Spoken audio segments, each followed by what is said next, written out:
شریف نے آرام فرمائے اور حضرت ابوبکر کہہ رہے ہیں میرے مصطفیٰ سے اجازت لے. کیسے اجازت لیں؟ عقیدہ دیکھو. حضرت ابوبکر صدیق یہ عقیدہ رکھتے تھے کہ میرے مصطفیٰ قبر انور سے آج بھی اجازت دینے کا اختیار رکھتے ہیں. وہ زندہ ہیں، وہ زندہ ہیں. اگر زندہ نہ ہوتے تو اجازت لینے کا کیا معاملہ تھا؟ کہا سنو اجازت لینا، بغیر اجازت دفن مت کرنا. کہا حضور اجازت لیں گے ہم سرکار سے، مگر کیسے اجازت لیں؟ اور پھر اجازت لینے کے بعد پتہ کیسے چلے گا کہ حضور نے اجازت عطا فرما دی؟ تو میرے آقا نے حضرت امیر المومنین نے ارشاد فرمایا اے میرے جانثارو اس طرح اجازت لینا کہ جب میرا جنازہ تیار ہو جائے تو روضہ مصطفیٰ پہ لے آنا، حضور کے روضے پہ لے آنا اور روضہ رسول پہ لا کر رکھ دینا اور عرض کرنا سرکار سے وہ جملہ یاد رکھو حدیث کا. سرکار صدیق اکبر فرماتے ہیں پھر یہ کہنا میرے آقا سے حالا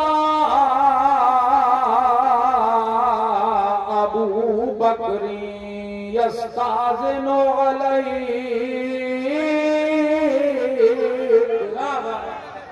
یا رسول اللہ یہ ابو بکر آپ کا غلام حاضر ہے اور آپ سے اجازت مانگ رہا ہے. دیکھو ابو بکر صدیق بھی دنیا چھوڑ چکے، حضور بھی قبر میں آرام فرما رہے ہیں. کون اجازت مانگ رہا ہے؟ کہا یہ ابو بکر آپ سے اجازت مانگ رہے ہیں. تو پتہ یہ چلا کہ نبی بھی زندہ ہیں، صدیق اکبر بھی زندہ ہیں. سبحان اللہ. کہا حضور ہمیں یہ پتہ کیسے چلے گا کہ اجازت مل گئی؟ تو حضرت ابوبکر نے فرمایا کہ جب تم ایسے کہو گے تو یہ دیکھنا کہ روضہ رسول کی جو کیواڑ ہیں وہ کیواڑ خود بخود اگر کھل جائیں تو سمجھ لینا اجازت ہو گئی، اور اگر نہ کھلیں تو سمجھ لینا کہ اجازت نہیں ہوئی. پھر مجھے جنت البقیع قبرستان میں دفن کرنا. اللہ اکبر. حکم صدیق اکبر کے مطابق جنازہ تیار کر کے لایا گیا اور روضہ پاک کے پاس رکھ دیا گیا اور پھر عرض کیا گیا ھذا ابو بکر یستاذن علیک. یا رسول اللہ یہ ابو بکر حاضر ہے، آپ سے اجازت مانگ رہے ہیں. یہ نہیں کہا یہ ابو بکر کا جنازہ حاضر ہے، بلکہ کہا ابو بکر حاضر ہے، مرنے کے بعد بھی وہ زندہ ہیں اور حاضر ہیں اور آپ سے اجازت مانگ رہے ہیں. تب دیکھا صحابہ کرام نے کیا روضہ پاک سے آواز آئی. روضہ رسول سے آواز آئی اوصل الحبیب الی الحبیب.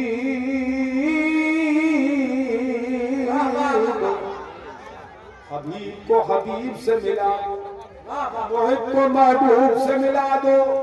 اے میرے جانثارو میرے حبیب کو مجھ سے ملا دو.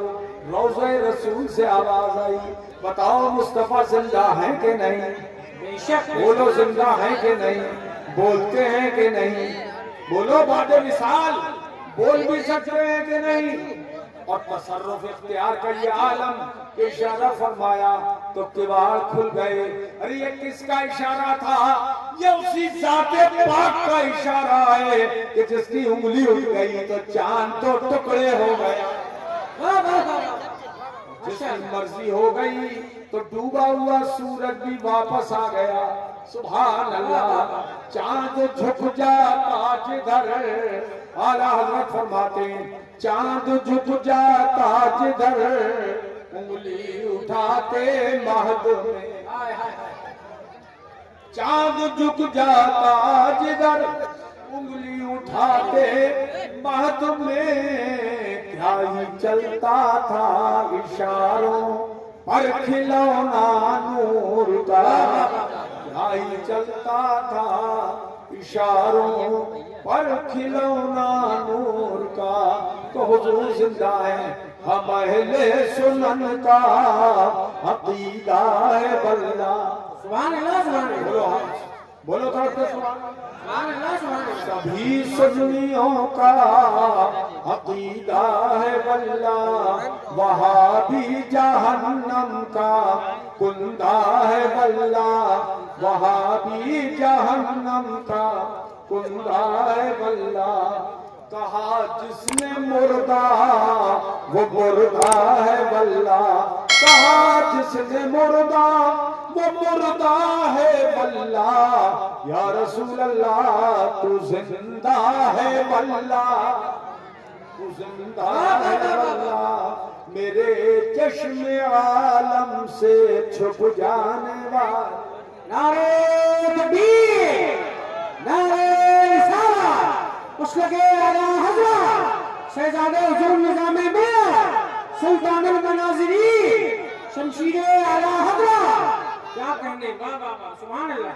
تو زندہ ہے بلّہ. تو زندہ ہے بلّہ. میرے چشم عالم سے چھپ جانے والے. سیدھے راستے پر چلو میرے عزیزو. گمراہی کا راستہ اختیار نہ کرو. شراب نوشی مت کرو.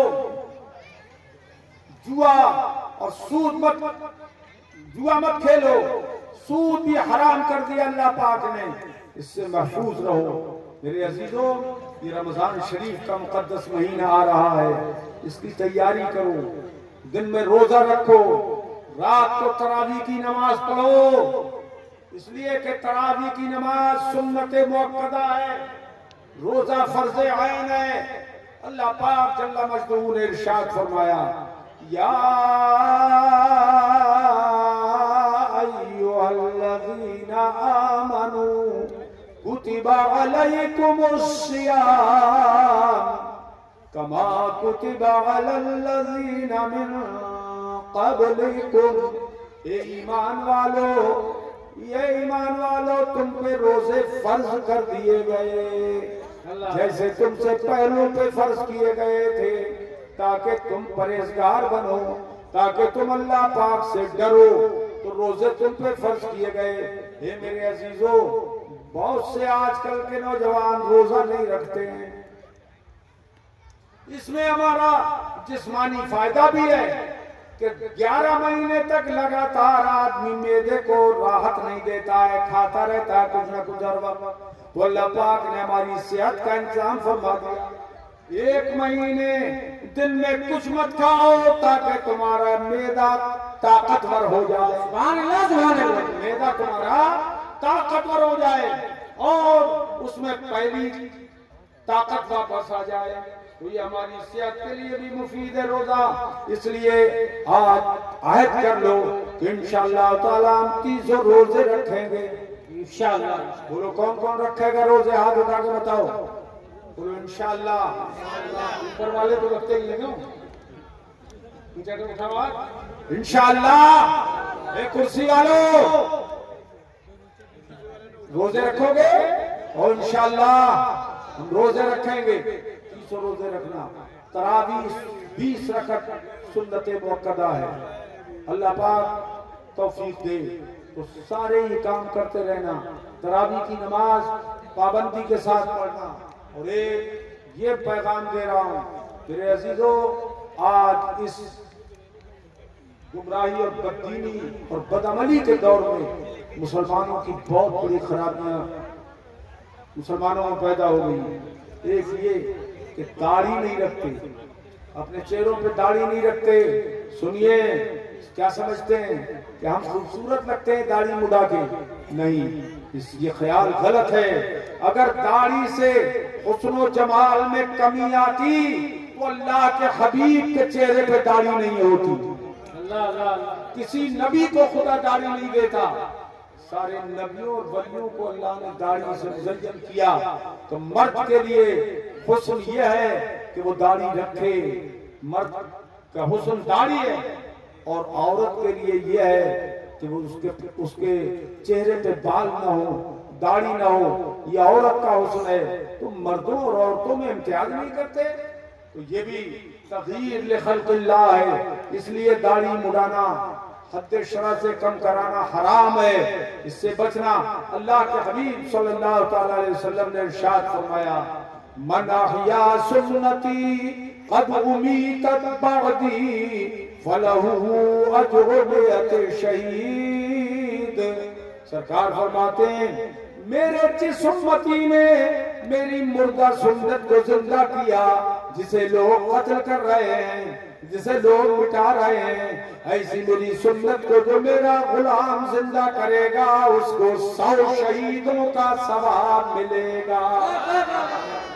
نعرہ تکبیر، نعرہ رسالت، مسلک اعلیٰ حضرت، سنت مصطفیٰ، حضور مناظر سنت.